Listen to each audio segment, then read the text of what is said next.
네, 세 번째로 미니멀 음악입니다. 미니멀리즘. 미니멀 음악은 지금도 진행되고 있는 작곡 방식이에요. 미니멀 음악 역시 미국에서 1960년대에 시작해서 1970년대에 성행한 음악 양식이라고 합니다. 미국의 1960년대는 여러분들은 옛날 일이라 잘 이해를 못할 텐데요. 상당히 특이한 시대였어요. 베트남 전쟁, 미국이 역사상 처음으로 패배한 전쟁이었다는 베트남 전쟁. 우리나라도 거기 끼어들었죠. 그리고 그 유명한 케네디 대통령의 암살, 또 비틀즈, 엘비스 프레슬리 다 옛날 사람들이죠. 그리고 히피 운동 아마 들어봤을 거예요. 샌프란시스코 미 서부 중심으로 규율이나 규칙, 전통에 반항하는 자유로운 정신을 추구하는 운동이었어요. 그러니까 한마디로 1960년대 하면은 권위, 전통, 규칙 이런 것에 대한 부정과 반항심 이런 정신이 1960년대에 미국은 물론 전 세계적으로 팽배했습니다. 우리나라에서도 아마 여러분들의 부모님 세대보다 조금 위 부모님의 삼촌 세대의 청바지와 통기타, 장발과 미니스커트 이런 것들이 유행했던 시대가 있었다고 얘기를 들었을 거예요. 그러니까 젊은이들의 반항심이 극에 달했던 지금과는 사뭇 다르죠. 이런 문화들의 분위기는 새로운 음악으로 나타납니다. 우연성 음악, 알레아, 미니멀리즘 이런 음악. 또 이런 그림이 있어요. 본 사람들도 있을 텐데 앤디 워홀이라는 미국의 유명한 화가인데 이게 누구냐면은 당시에 1960년대 유명한 배우 여러분들 알 줄 모르겠는데 헐리우드 배우 메릴린 몰로 그 배우의 얼굴을 이렇게 갖가지 색깔로 변화시키고 똑같은 얼굴인데 반복해서 이렇게 갖다 붙였죠. 이 그림을 보면은 대단합니다. 캠벨 상표가 있는 수프, 깡통 수프죠. 그냥 일반 마트에서도 막 쌓여있는 그런 상품인데 이걸 이렇게 그렸어요. 그려갖고 쭉 나열해서 이게 그림이고 엄청난 가격으로 이런 것들이 팔리고 지금 이거는 현대미술관, 뉴욕 현대미술관 같은 데 막 걸려 있어요. 명작으로. 두 가지 순수예술과 팝 예술의 장르가 구별이 되지 않는 순간이고요. 그 다음에 똑같은 것이 반복되고 있죠. 이런 익숙하고 단순한 것의 반복, 그런 개념, 그리고 팝과 그러니까 대중예술과 순수예술이 융합되는 것. 이것이 음악에 적용되어서 나타난 것이 미니멀리즘 음악입니다. 미니멀 하면은 최소란 뜻이죠. 그러니까 최소의 모티브로 음악을 만든다. 이런 뜻이겠죠. 예를 들면 이런 음악이 있어요. 교재에 323페이지에 듣기 26의 6에도 있습니다. 1967년 작품 스티브 라이히라는 작곡가의 피아노 페이즈라는 작품이에요.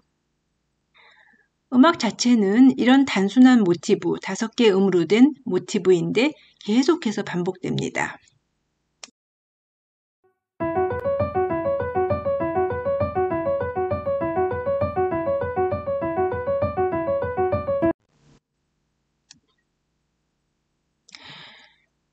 이 곡의 제목은 두 대의 피아니스트를 위한 작품인데 이 피아니스트 1은 이 모티브를 끊임없이 반복을 해요. 그런데 피아노 2는 처음에 같이 시작하다가 어느 순간에 속도를 조금 빨리 치고 나가요. 그러면 조금 엇갈리기 시작하겠죠. 그래서 여기 마디 10, 11 이렇게 되는데 11에서 음들의 이제 조금 차이가 나겠죠. 똑같이 시작했지만은. 그 다음에 또 어느 순간에 조금 빨리 치고 나가면 또 순서가 이렇게 또 바뀌고, 그러면서 처음에 같았던 모티브의 패턴이 어느새 조금씩 바뀌고 있는 것을 듣게 됩니다. 그러면서 묘한 색채 변화 같은 걸 느끼기도 하고요. 이런 기법을 이제 페이즈라는 단어로 설명하는데 우리말로는 위상변이라는 어려운 말로 해석했어요. 323페이지에 거기 이제 설명이 나오는데 쉽게 설명하자면은 어떤 노래를 2대의 녹음기로 이제 녹음을 해요. 그리고 재생하는데 2대의 녹음기 중에서 하나는 제속도로 재생하고 또 하나는 조금 빨리 돌려요. 그러면 속도가 조금씩 차이 나면서 같은 노래지만 조금씩 이제 밀려서 어긋나게 들리겠죠. 이런 효과죠. 이것을 라이히는 단계적으로 앞서가는 진행 또는 새로운 카논 진행이라고 음악적인 용어로 설명했어요. 그래서 초연 때는 테이프에 녹음된 소리와 피아노의 이중주로 연주했지만 나중에는 2명의 피아니스트가 연주하는데 성공했다 합니다. 성공이란 말이 쓰이는 게 사실 악보 자체는 쉽지만 2사람이 연주한다면 서로 따라가지 않고 서로 한 사람을 따라가지 않고 독립적인 리듬으로 꿋꿋하게 연주하기가 사실은 엄청 어려울 것 같죠? 근데 유튜브를 보면 심지어 한 사람이 2손을 써서 2대의 피아노로 서로 2손이 서로 다른 속도로 연주하는 것을 많이 올렸어요. 대단합니다. 엄청난 연습이 있었겠죠. 선천적인 운동 감각도 있겠지만 약간의 이런 신기한 재주를 보는 느낌으로 2개의 동영상을 보겠습니다. 이 피아노 페이스, 피아니스트 한 사람이 연주하는 영상과 또 어떤 창의적인 사람이 이걸 시각적으로 구현해서 위상변이를 이해하기 쉽게끔 만든 영상이 있어요. 2개를 연이어 보겠습니다.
스티브 라이히는 이런 위상 변이 기법을 나중에는 바이올린, 타악기는 물론 여러 사람이 박수를 치는 곡에까지 적용하게 됩니다.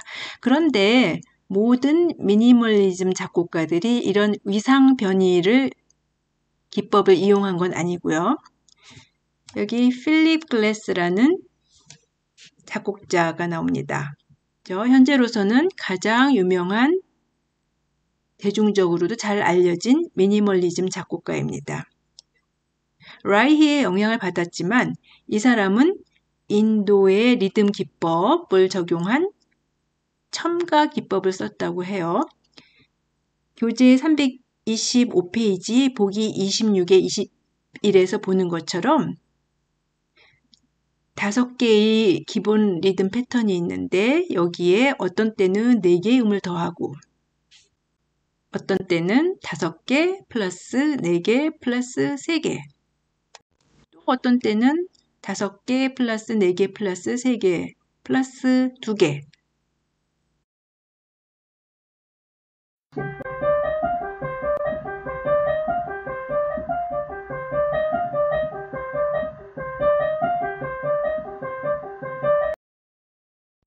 이런 식으로 끊임없이 음이 첨가되거나 삭제되거나 혹은 그냥 반복되기도 합니다. 어떤 때는 똑같은 음역을 20번 반복하기도 했다고 해요. 그러니까 연주자로서는 이걸 정확히 카운트하는 게 가장 중요한 일이 되겠죠. 모두 가장 단순한 모티브를 반복해서 변화를 추구하는 미니멀리즘 음악을 잘 보여줍니다. 필립 글래스는 특히 타 예술과 결합해서 활약을 많이 했어요. 영화, 무역, 연극, 특히 연극과 결합된 1976년에 해변의 아인슈타인은 굉장히 잘 알려진 작품을 댔는데 이 작품을 기점으로 영화, 연극, 무용음악을 많이 작곡해서 1999년 골든글러브 최우수 음악상을 받기도 했다고 그러네요. 그런데 나한테는 대중적으로 가장 많이 알려진 것은 벌써 20년 전 이제 영화가 됐는데 2002년 영화 The Hours. 여러분들이 태어날 때쯤 됐나요? 벌써 그렇게 됐네요. 굉장히 유명한 영화인데 영화 자체도 좋고 깊이가 있는 영화고요. 필립 글래스가 여기에 음악을 담당하고 OST 전체를 이 미니멀리즘에 기초한 음악으로 채웠어요. 그래서 보다 미니멀리즘인데 보다 대중 친화적인 멜로디가 있고 그러는 음악으로. 그래서 미디어를 통해서 또 실제 연주를 통해서 대중들에게 진짜 많이 알려지게 되었어요. 그래서 현재는 살아있는 클래식 음악의 거장 중에서 가장 유명한 작곡가라고 할 수 있어요. 이 필립 글래스가 몇 년 전에 우리나라 방문했거든요. 그래서 LG 아트센터에서 음악회를 가졌어요. 나도 갔었거든요. 근데 나중에 사람들이 막 일어나서 기립박수를 막 쳤습니다. 살아있는 거장이죠. 이러한 일련의 활동을 통해서 필립 글래스는 물론 테리 라일리, 존 애덤스, 스티브 라히 이런 사람들 다 미국 작곡가들이에요. 미니멀리즘 음악의 역할은 음악을 대중적으로 알리게 됐다는 거죠. 미니멀리즘 자체가 단순한 음형으로 되어 있어서 사람들한테 그렇게 중압감을 주지는 않죠. 마치 명상으로 이끄는 듯한. 더구나 영화와 결합을 해서 많은 작업을 함으로써 예술 음악과 대중 음악의 경계 허물기 그런 역할을 한 공로가 있다 할 수 있습니다.